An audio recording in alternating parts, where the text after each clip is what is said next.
you talked yesterday about 3 choices. And it's clear to me which one I would choose, if I could choose.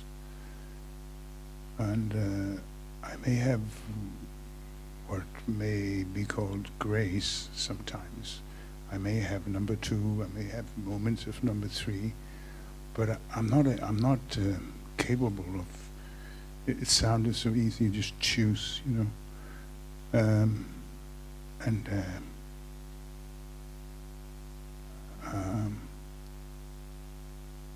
Well, I've been in a school where we work in a different way, where you ought to go into all your features, all your difficulties, what you called, this will take years to go through, and it sounds so wonderful that it's just to choose, and then you're in your true nature, and it's hard for me to believe, but I also gave up the other approach, and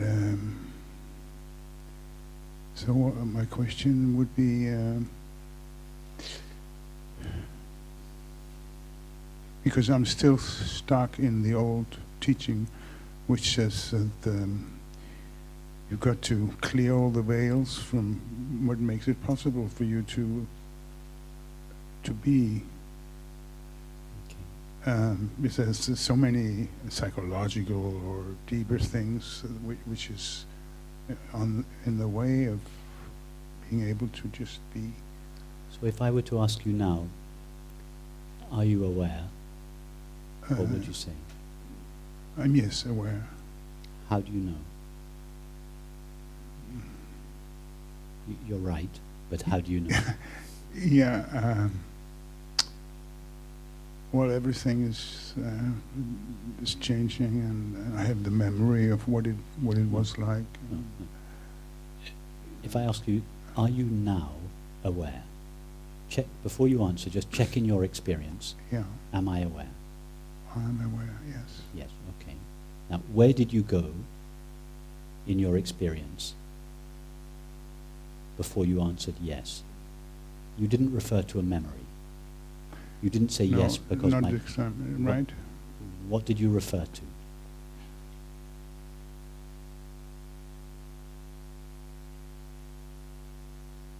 I don't know. You referred to the experience of being aware. Yeah. If you didn't have the experience of being aware, you would either have replied, I don't know, or no. But Yeah. you didn't. When I asked you if you were aware, you paused and said yes. You referred to the experience of being aware. Right now, Right. it is your experience that you are aware. Yes. Whose experience is it? Who is having that experience? Who is aware of that experience?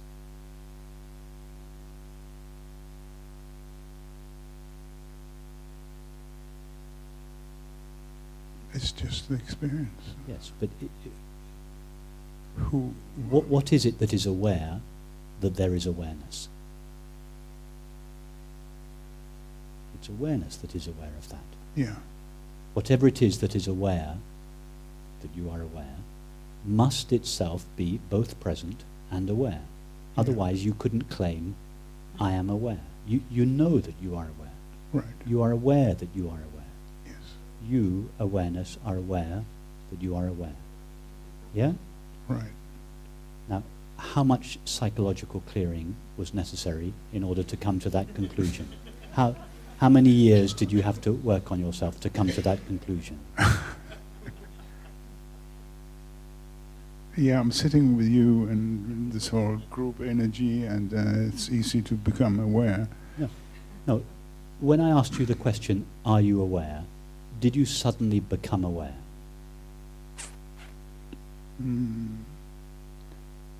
Oh, there are probably degrees of awareness. No, that wasn't the question. Did you suddenly become aware? Or did you rather simply notice that you were already aware? I guess I focused and I realized that I was You noticed present. that you were aware. You didn't suddenly become aware. You just looked and said, oh yes, of course, I'm aware. Yeah. Now, at any moment of your day, you could stop yourself and ask yourself the same question. Am I aware? What would the answer be? always be yes. Yes. Now, imagine taking anyone, not just any one of us bunch of eccentrics, but any one of the 7 billion of us, and just sitting them down as long as they were open to the conversation and saying to them, are you aware? What would they say? You say yes. And if I asked them, how do you know that you are aware? What would they say? It's my experience. Yeah. It's their experience that they are aware. Yeah. Everyone is aware that they are aware. In other words, awareness is always aware that it is aware. It's not something extraordinary. It is that I'm pointing towards the most ordinary, obvious, simple, intimate experience there is, that all 7 billion of us have. You don't need to purify the mind for 30 years in order to have that experience. Now, I'm not suggesting that the recognition, I am awareness, is what is referred to as enlightenment. It's not. But it's the first step. Yeah. The first step is the recognition, I am aware. No prerequisites are required for that. The mind could be in any state. As long as you could understand the question, the answer to the question, am I aware, would always be yes. So that's the first step. The next step is to say, okay, what is the nature of this awareness? I have already discovered from my own experience that I, awareness, am aware of awareness. In other words, I know awareness. Awareness is not some strange thing, some strange creature that we've never, that only a few people have access to. No, everybody has acknowledged, if they're following this conversation, yes, I am aware that there is awareness. All that is necessary to do is then to turn our attention towards that awareness and say, okay, what do I know for certain about that awareness? Now, remember, the I is itself awareness. So it's like saying to awareness, thought is asking awareness the question, what do you know about yourself? You have already agreed that you are present and aware. What else do you know about yourself? So then we return, we go back to the same experience, I am present and aware. And we start to explore it. Does that awareness have an age? No. Does it have a gender? No. Is it sitting on a chair? No. Does it ever disappear? No. Does it ever come to an end? Does it have a limit? No.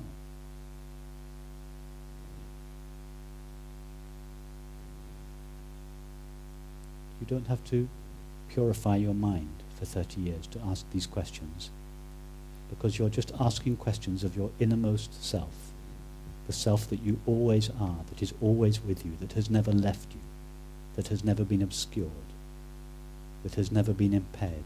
You can go there whenever you like and ask yourself these questions. And as we ask ourselves these questions, as the answer comes to us in our own experience, we get taken deeper and deeper into the experience of ourself, until what we are just becomes clearer and clearer and clearer. The appearance of thoughts, feelings, sensations, and perceptions lose their power to persuade us that we are something other than this open, empty, ever-present, unlimited awareness. Now, that discovery may be accompanied by unusual experiences in the body-mind. Yeah. In which case we'll end up sitting on a park bench for a few years, acclimatizing. But in most cases, it doesn't happen like that. Well, we have, I guess, to learn to relate and be in life in that. Sure. Just as we were saying before lunch, there's a process of realigning Yeah. the body-mind, colonizing the body-mind. Yeah, that's what you But call that happens after this recognition. Yeah, I guess that. I get So that. what is traditionally considered to be a prerequisite for enlightenment, in other words, the cleansing of the body-mind, in this approach, it happens after enlightenment. That's the difference. Yeah,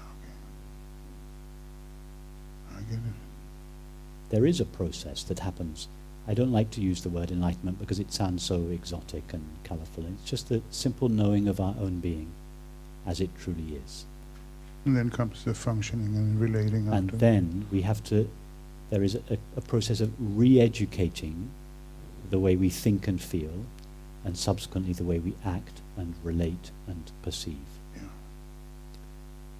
So for instance, the meditation that we did this morning, this slightly strange meditation where we were breathing into the sensation all over its entire surface and breathing out into the space, that these kind of contemplations are part of the post-enlightenment sadhana. They're part of the realignment process. Okay. They're not to do with discovering our true nature. Yeah. They're ways in which we help the body to be felt in a way that is consistent with what we have understood. We have understood that I am ever-present, unlimited awareness. We know that. We now want to feel that. So these kind of explorations, these loving contemplations of the body, are ways in which we help the body and the world realign themselves with our understanding.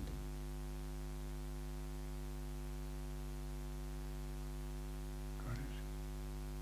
So that's why this path is called the direct path, rather than the progressive path. The progressive path goes through a series of purifications for 20 or 30 years, then finally you get introduced to your true nature. Yeah. Here it's the other way around. We go directly, straight away, straight to our true nature, irrespective of the conditions of the mind, the body, or the world.